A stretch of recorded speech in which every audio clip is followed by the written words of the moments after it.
그리고 국적에 따른 차별을 하지 마라 라는 부분에 대한 내용이 포함되어 있습니다.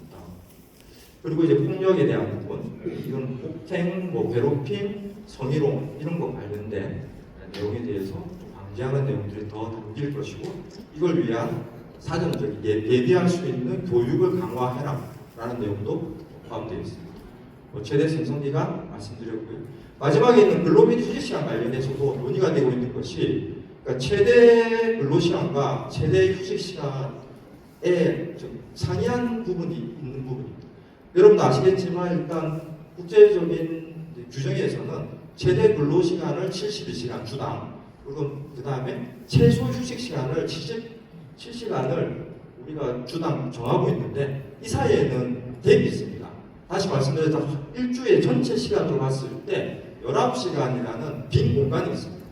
이걸 결국 현실적으로는 보통 선조들이 이제 휴식시간, 77시간에 대한 휴식시간 중심으로 규정을 지키고 있는 상황이다 보니까 사실 현실적으로는 주당 72시간으로 제한되어 있는 근로시간을 초과하는 그런 상황들이 발생하고 있어서 이 부분을 어떤 식으로 극복할 것인가에 대한 논의도 있다, 이렇게 이해하시면 될 것 같습니다.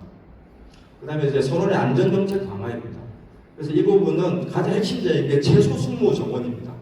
최소 승무 정원에 대한 적정성에 대한 쟁점이 지금 계속 부각이 되고 있고요. 피로의 IMO에서는 이제 피로 관리 선원들의, 즉 다시 말씀드려서 휴식이 부족하거나 휴식 시간, 근로시간과 근로시간 사이의 휴식 시간이 제대로 보장이 안 된다든지 이런 걸로 인해서 피로가 누적되기 때문에 결국 이것은 선박의 안전에도 지대한 영향을 미칠 것이고 선원의 안전에도 영향을 미친다.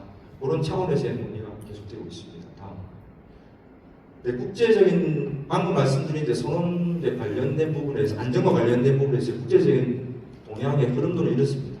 다시 말씀드려서 이제 최저 승무 정원이 부족한 부분, 선박은 대형화되고 있는데 선원들은 정원은 줄이고 있는 게 현실적인 현재의 상황이다 보니까 결과적으로 이제 안전을 위한 인력이 미약화되고 업무는 과중될 수밖에 없고, 그리고 1인당 책임져야 되는 시간과 또 실질적인 책임의 범위가 늘어나고 있는 게 현실이다 보니까 이런 부분에 대한 최저 승무 정원의 부족에 대한 부분이 가장 첫 번째로 다루어지고 있고요. 근로시간에 대한 증가, 피로 누적, 그 다음에 또 실질적으로 규정이 강화되고 있는 부분들, 규정들이 상당히 강화되다 보니까 그것들을 지키기 위해서 또한 그것들을 기록하기 위해서 선원들의 업무가 또 마찬가지로 상당히 늘어나고 있다라는 부분.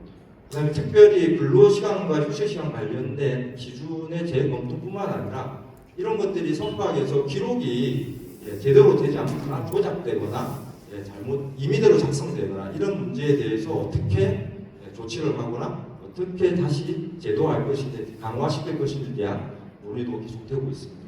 그리고 잠시만요. 마지막 다섯 번째, 승무기간 단축. 아까 말씀드렸다시피 국제적으로는 12개월이 아니라 11개월로 그렇게 전환이 되고 있는 부분에 대한 내용도 있습니다. 이상 다음. 네, 최저 승무 정원 변화 추이는 보시다시피 1990년에서 2000년대까지만 하더라도 컨테이너 기준으로 4,000톤에서 4,000TU에서 6,000TU 기준으로 하면 그렇다 하더라도 25에서 한 30명이 탑승 구조였습니다. 그런데 지금 2010년 이후로 현재까지 선박은 크기는 상당히 커지면서 최대 24,000TU 선박까지 나오고 있는 현실이지만 실제 승선하고 있는 인원들은 20명 안짝으로 줄어들었다는 사실이죠. 다시 말씀드려서 지금 이제 ITF에서도 주장하는 것이 이런 최저 승무 정원이 실질적으로는 선박의 안전과도 문제가 되겠지만 선원들을 위해서도 안전한 승무 정원이 아니다라는 이제 주장에서 이런 논의들이 지속되고 있다는 보시면 될 것 같습니다. 그래서 최저 승무 정원은 안전 승무 정원이 아니다. ITF에서 주장하고 있는 캐치프레이즈입니다. 그러니까 대형화에 따른 선원 문제를 살펴보면 결과적으로는 선박이 아무리 커지더라도 결국 입출항은 계속 있어야 될 것이고 이에 따른 기본적인 필요한 항해사들의 인력은 필요한데 이런 부분들은 오히려 선박이 커지면 훨씬 더 입출항에 어려움이 있는 걸로 제가 이해하고 있습니다. 그래서 그런 부분에서 피로 누적이 심화될 수 있고 그 다음에 이제 긴급 상황, 화재라든지 비상에 대한 대응에 대해서 적은 인력으로 분명히 어려움이 있을 것이다. 오히려 선박이 커졌기 때문에 이런 구조적인 한계가 있다는 지적이 있는 것입니다. 그 다음에 이제 문제점으로는 서류라든지 규제에 따른 업무량이 증가하고 있기 때문에 결과적으로는 이것은 선원들의 휴식 시간을 감소시키는 그런 문제로 연결된다 이렇게 보고 있습니다. 그 다음에 이 부분은 제가 잘은 모르겠습니다. 우리나라에도 이렇게 되고 있는 소형 선박이 뭐 연안 쪽에 내항 쪽에 있을 수도 있고 상선 외항 쪽에서도 일부 있을 수도 있는데 국제적으로는 이런 소형 선박 피더선 이슈가 있긴 합니다. 즉 이제 1000톤에서 1000TU에서 3000TU 수준의 소형 컨테이너선 특히 이제 혼적 화물에 관련되어 있는 이런 피더선들이 잦은 입출항과 짧은 이제 항해 시간으로 있음에도 불구하고 오히려 거기에 타고 있는 선원은 숫자는 적다. 다시 말씀드려서 4시간씩 3교대가 아니라 6시간 2교대 체제에 대한 문제점을 지적하고 있습니다. 이에 따른 선원들의 피로 누적, 휴식 시간 부족에 대한 부분들도 계속 지금 논의가 되고 있다 이렇게 보시면 될 것 같습니다. 네. 그래서 이런 선원 피로 관리 규정이 앞으로 더욱더 강화될 것이고요. 이것에 아까 말씀드린 대로 구체적으로는 어떻게 하면 좀 더 근로시간을 줄일 것인지 그리고 승무 정원을 늘릴 것인지와 연계되어 있다 이렇게 보시면 될 것 같습니다. 네. 이와 관련해서 지금 IMO에서 이런 선원의 피로, 근로, 휴식 시간에 대한 논의가 계속 진행되고 있습니다. 네. IMO에 있는 HDW라는 이런 그 전문 소위원회에서 상당히 이 부분에 대해서 계속 논의를 하고 있고요. 내년에 이런 내용들을 개정하기 위해서 지금 상당히 많은 논의들이 진행되고 있다라고 보시면 될 것 같고요. 제가 아까 말씀드린 핵심 질문 1, 2에 있는 이런 내용들, 근로시간과 휴식시간, 그리고 이제 근로시간에 대한 기록에 대한 조작 부분에 대한 문제를 검토하는 것, 제재 승무 정원 이런 부분들이 지속적으로 해당 전문위원회에서 논의되고 있습니다. 네. 아까 말씀드렸는데요. 근로휴식 휴가 기준과 관련해서는 근로시간이 아까 말씀드린 대로 주 72시간이라고 저희가 최대를 정해놨음에도 불구하고 휴식시간 주당 77시간을 가지고 선사들이 관리를 하다 보니까 그 중간에 비어있는 19시간에 이론적으로는 추가 근로가 가능한 구조로 현재 되어 있습니다. 그래서 다시 말씀드리면 최대 근로시간과 최소 휴식시간을 둘 다 지켜야 하는 것이 아니라 둘 중에 하나를 선택해서 지킬 수 있는 게 현재 국제 협약의 내용입니다. 이게 만약 둘 다 충족해야 된다 그러면 다른 문제인데 그러지 못하다 보니까 이 주당 19시간에 어떤 모순이 좀 생기고 있습니다. 그래서 이 부분을 어떻게 해소할 것인지라는 차원이 있고요. 그런 차원에서 이 19시간도 휴식 시간으로 들어가야 된다. 그래서 77시간에 19시간을 포함해서 또 그래도 90시간이 넘겠죠. 그런 부분으로 개정해서 휴식 시간을 보장해줘야지만 이 문제를 근본적으로 해결할 수 있다. 그런 논의들이 되고 있다 이렇게 이해하시면 될 것 같습니다. 이게 이제 근로시간 단축 논의 확대에 대한 이유에 대해서 ITF에서 작년에 조사를 좀 했습니다. 설문조사를 한 결과인데요. 사실 이제 그 설문조사에 이제 답한 분들의 93% 이상이 상당히 선원들의 피로가 가장 큰 문제고 이것은 결국에는 선박의 안전에 큰 영향을 미친다라는 인식을 가지고 있고요. 평균적으로 주당 75시간 근무, 그러니까 최대 72시간인데 지금 정해져 있는 것이 선원들이 얘기한 것은 자기는 주당 한 75시간 일하고 있다 이렇게 주장을 하고 있습니다. 이게 기록적인 거는 입증을 못하지만 선원들이 느끼는 체감적인 거 또 실제일 수도 있습니다. 그리고 90% 이상이 주간 동안에 일주일 내내 하루도 쉬지 못한다라는 이제 그런 부분으로 얘기하고 있어서 그리고 64% 정도가 근로의 휴식에 대해서 기록을 조작한 경험이 있다 이렇게 지금 얘기를 하고 있어서 서류는 합법이지만 실제는 과로하고 있다 이렇게 지금 ITF에서는 정의를 내리고 있습니다. 다음은 미래 대응 자동화와 AI 탄탄수 관련된 부분입니다. 이런 해운 산업의 이런 기술적인 발전이 결과적으로 선원들한테 어떤 영향을 미칠지를 우리가 좀 살펴봐야 될 것 같습니다. 그래서 이 마스라고 해서 이 자율운항 선박에 대한 논의가 진행은 되고 있습니다. 안타깝게도 저희 우리나라에서는 이 부분이 제가 아무리 해도 뭐 해양수산부에서 그렇고 구체적으로 이런 부분들이 선원과 관련해서는 뭐 논의가 되고 있는 사항은 전무한 상황이고요. 산업적인 측면에서 우리나라에서도 해양수산부에서 이런 자율운항 선박에 대한 법령을 만들고 기준을 만드는 것들은 진행되고 있으나 이런 것들이 아직까지는 우리나라에서는 본격적으로 논의는 되고 있지 않지만 국제적으로는 이렇게 이미 타임라인을 가지고 제가 노란색으로 표시한 2번까지는 가 있는 상태입니다. 그래서 이게 이제 용어로는 비강제 가이드라인이라고 해서 이미 이제 올해 비강제 마스에 대한 자율운항 선박에 대한 코드가 채택됩니다. 그래서 이 부분은 이제 자발적으로 적용을 권고하고 시범 운항을 지원하는 그리고 산업계의 이제 피드백들을 수집하는 단계에 있습니다.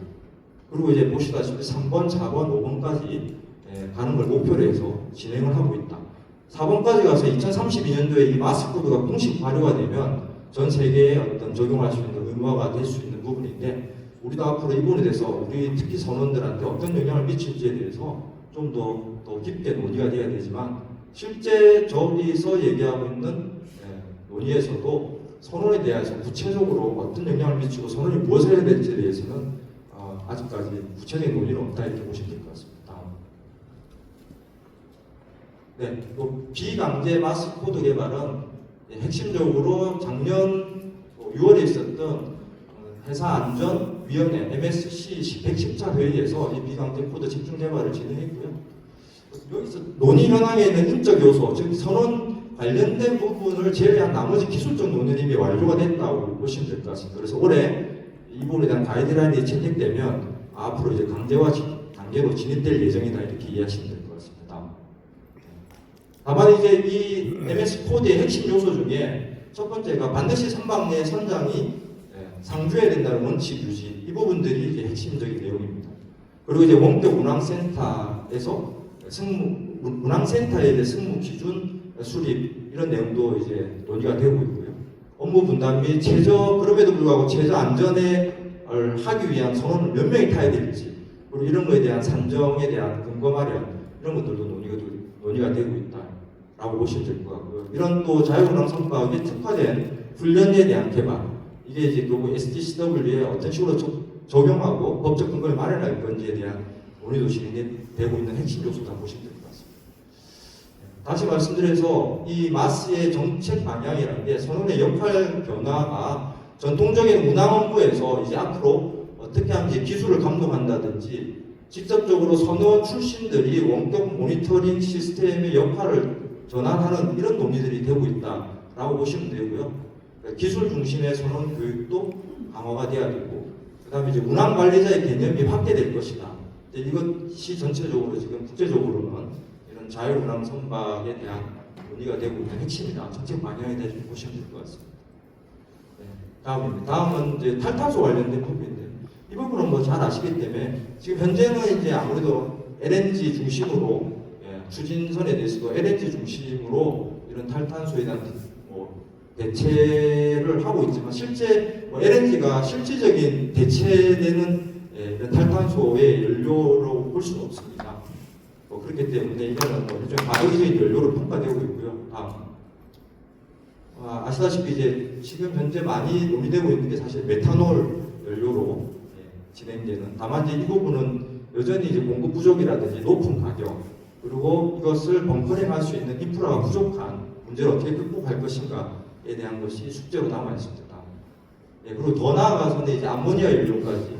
실제 지금 금년에 HD 현대에서 암모니아 추진 선박 공개가 예정된 걸로 알고 있는데, 그래서 이런 부분들이 본격적으로 완전 부탄소 연료로는 암모니아가 가장 최적화되어 있다고 하지만 워낙 이것이 독성이 강하고 상당히 위험한 물질이기 때문에 저희 선원들한테도 아주 안전의 문제에 있어서 중요하기 때문에 저희들이 잘 살펴봐야 될 부분이기도 합니다.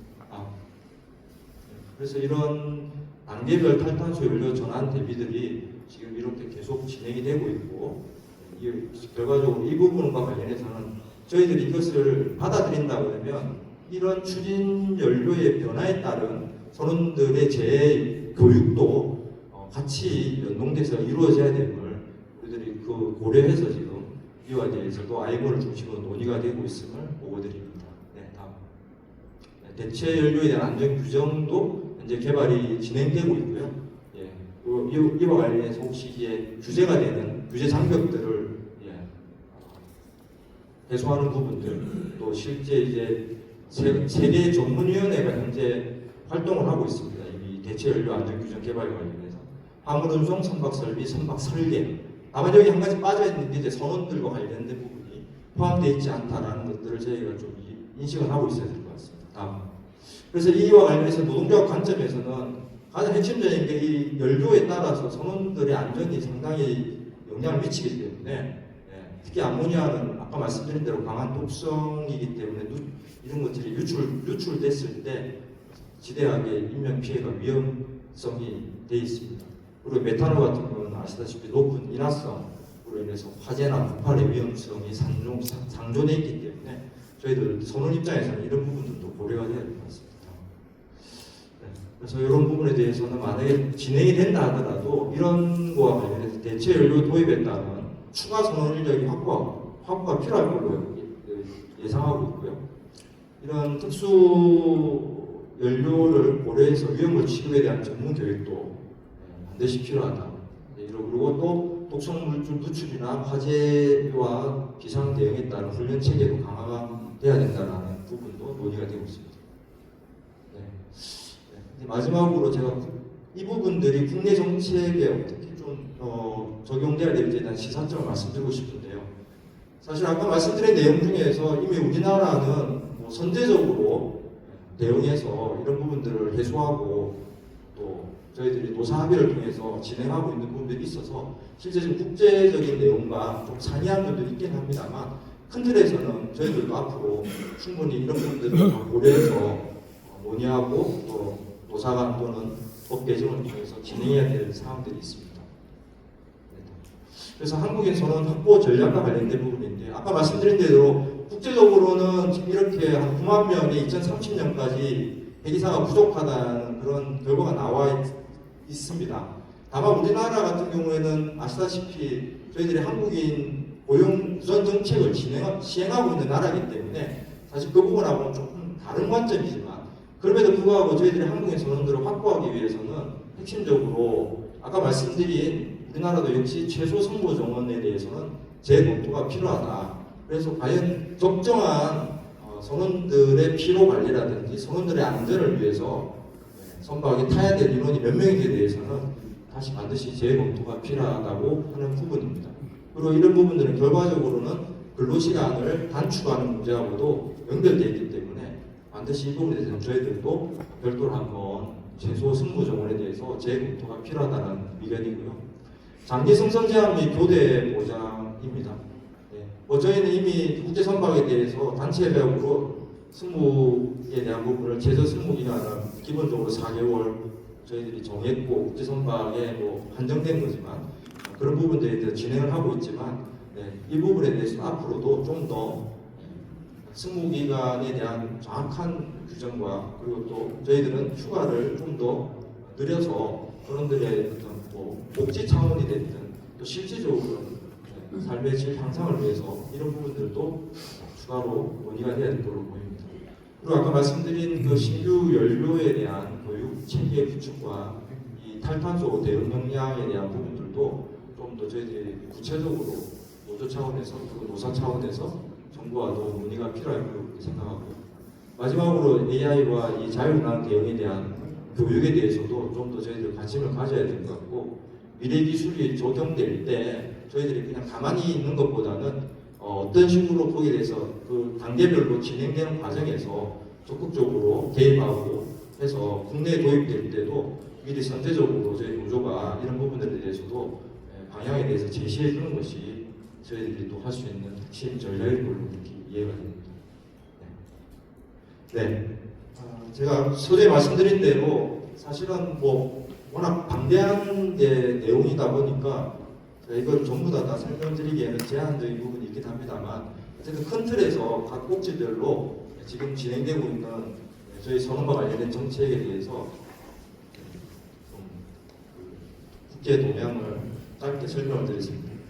부족하지만 혹시 또 궁금하신 게 있으면 언제든지 말씀을 해주시고요.